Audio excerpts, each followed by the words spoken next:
makes it a little harder for Canelo. I think Canelo had some type of trouble with southpaw when I watched him fight John Ryder. Yep. John Ryder, and John Ryder wasn't that good. It's just Canelo was fighting against the southpaw, and it made it a little bit harder than usual. But, does Crawford have to be worried about more things than just boxing? Absolutely. Let's go. I didn't say he has to do any accusing, nor we would do that, but I'm saying is he's also showed that he could go up in weight class, and he's a great fighter. I mean, yeah, that's it. Crawford is so talented. He's got so much ability in boxing, his boxing ability, and he's a bigger guy too. He's almost every bit as big as Canelo. The first thing people noticed when new training camp footage dropped, Terence "Bud" Crawford looks massive. Fans can't stop talking about how much bigger he appears as he prepares for his blockbuster showdown with Canelo Alvarez.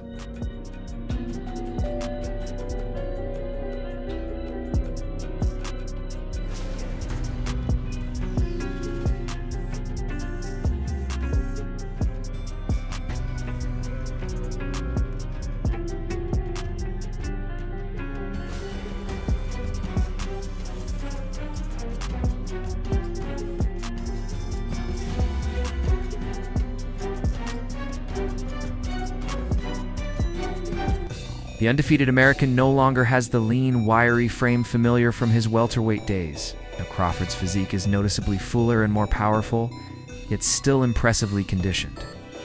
His abs remain visible, but his shoulders and chest carry far more muscle. It's obvious he's dedicated months of effort to reshape his body specifically for this challenge, treating his preparation with intense focus.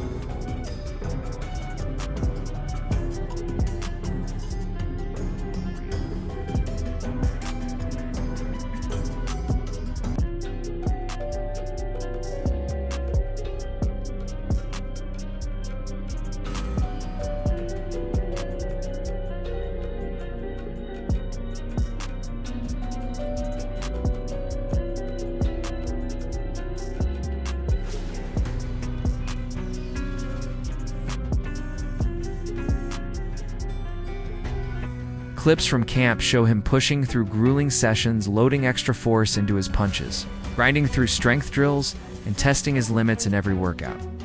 This is more than simply moving up in weight. It's a reinvented version of Bud. For someone jumping to full divisions, most expected him to fill out.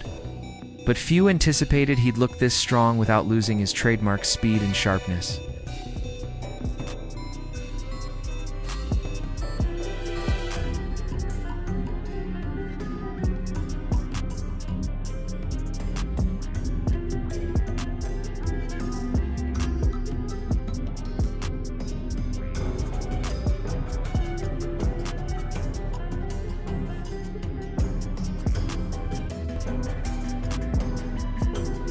The Crawford-Alvarez clash has rapidly become one of the sport's hottest topics.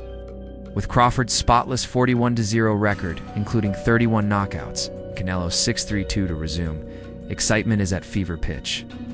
Many experts are calling it boxing's biggest current event. For Crawford, it's the only fight that made real sense right now. While some urged him to test the waters at 154 pounds first, he dismissed that path, opting instead to leap straight into a super middleweight battle with one of boxing's biggest names. And I think it's a great matchup. You know, Canelo comes from a smaller weight just like myself. I think, you know, he's been winning off of pure skill and power, like, you know, myself. And I just think we match up well together. You know, the crazy part about it is Canelo been in the super middleweight division since 2018. That was the year, well, I think the year before that, you relinquished your titles when you became undisputed at 140 in 2017. The following year, 2018, you beat Jeff Horn for the WBO title. That same year, Canelo was in the super middleweight division. He's been there for 7 years. What makes you feel like that you the one that's gonna be there, go up there, beat this guy at a weight that he's been acclimated at fighting in? He's been fighting bigger guys, beating some bigger guys, lost to Floyd, lost to Dimitri Bivol, but yet and still, you know, he has staying power in that division. What makes you think you can be the one to go up there and do that? I just feel like I believe in my skills and my ability to adapt to any fighter. You know, just like he was able and successful in beating bigger guys, I look at myself as the same. You know, I can go up and do the same. You know, a lot of people, you know, they write me off. They say, oh, well, there's never been a smaller guy beat a bigger guy that was both great in a weight class. Yeah, the big guy, the big guy, the skilled guy, always beat the smaller skilled guy. Yeah. So I'm just ready to prove everybody wrong. Crawford revealed that securing Turkiya Lalshik's support hinged on showing seriousness and ambition. He wasn't interested in matchups that wouldn't add to his legacy. To him, stepping into the ring at 168 pounds against a global icon like Canelo was the only move worth making. Like I said, Canelo is the last fighter in our generation that's a Hall of Famer, you know, that got the biggest name in the sport. So, you know, I chose to go up in weight and to actually try to conquer him from, you know, all his achievements in the division. So why? Still, skepticism remains. Chris Algieri, one of the rare fighters who shared rounds with Canelo, offered an insider's perspective. He stressed that weight classes exist for a reason and acknowledged the bravery it takes for Crawford to accept such a size disparity. He also praised Canelo's complete skill set, noting that when Canelo is in peak condition with a sound strategy, he's a formidable opponent for anyone. Is absolutely true.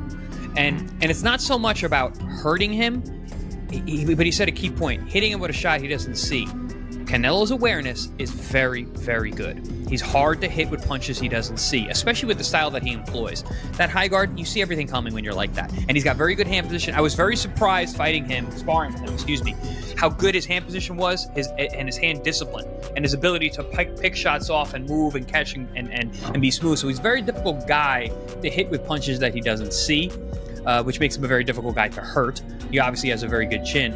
But yes, physicality-wise, and I was a good wrestler. I was always good, you know, fighting guys on the inside. Canelo was extremely well balanced. Algieri went further, saying Crawford will aim to inflict damage but doubts it will work. In his view, Canelo's iron chin will be nearly impossible to crack. He emphasized that entering the ring at 168 pounds for the very first time presents a serious challenge for Crawford, one that could prove even harder than fans expect. Yes, but I think he's going to, and Bivol alluded to this, I think he's going to have to hurt Canelo or make him think twice about something, and I'm just not sure he can do that. That's what I mean. That's like, come on, the guy's fighting at 168 for the very first time. Canelo has a granite chin, and the best all-time best chins ever. Yeah. From riding horses, according to Jim Lampley, is getting on the saddle of those horses. Somehow connects to your chin.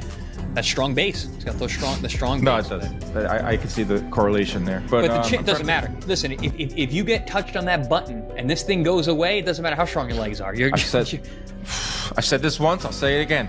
If Crawford staggers Canelo early. Shakur Stevenson, a reigning champion and top-tier talent, sees things completely differently. He has long believed Crawford could topple Canelo, even dating back to 2021 after Bud's emphatic stoppage of Sean Porter.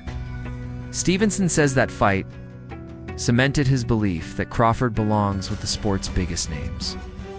What impressed him most was Crawford's masterful switch hitting, effortlessly changing between orthodox and southpaw. Skill set Stevenson feels could cause serious trouble for Canelo. I ain't gonna lie, I've been putting it out since, I want to say, when he fought Sean Porter. Like back then, if you go watch, it's an interview out there. I had said I think that Terence Crawford would beat Canelo Alvarez right after he fought Sean Porter. So the idea, I've been thinking about it. I've been saying it before Bud even was saying it. That weight class, Terence Crawford is like the greatest. So I just feel as though with Canelo's style and like the style of boxing that he got, I think and this is before Bivol did it, but I thought like Terence Crawford was the only guy who I felt as though could have beat Canelo with his style. Stevenson further noted that Canelo has shown signs of vulnerability against southpaws in the past, pointing to his bout with John Ryder as an example. In that fight, Canelo didn't look entirely comfortable, and Stevenson insists that if Crawford leans into his southpaw stance, he could take advantage of that discomfort even more effectively. I think Bud is a southpaw. I think that's the part that kind of that's underestimated about the fight. I think him being a southpaw makes it a little harder for Canelo. I think Canelo has some type of trouble with southpaw. When I watched him fight John Ryder. Yeah. John Ryder, and John Ryder wasn't that good. It's just Canelo was fighting against the southpaw, and it made it a little bit harder than usual. But with the Madrimov fight, I just felt like Madrimov is a good fighter, and stylistically, he's a lot different than Canelo. Adding to the conversation, former Canelo conqueror Dmitry Bivol offered his perspective. Having beaten the Mexican star himself, Bivol knows firsthand what it takes, and he holds Crawford in extremely high regard, calling him one of his personal favorite fighters.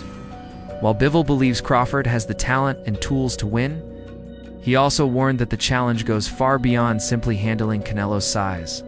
I saw him, he's big,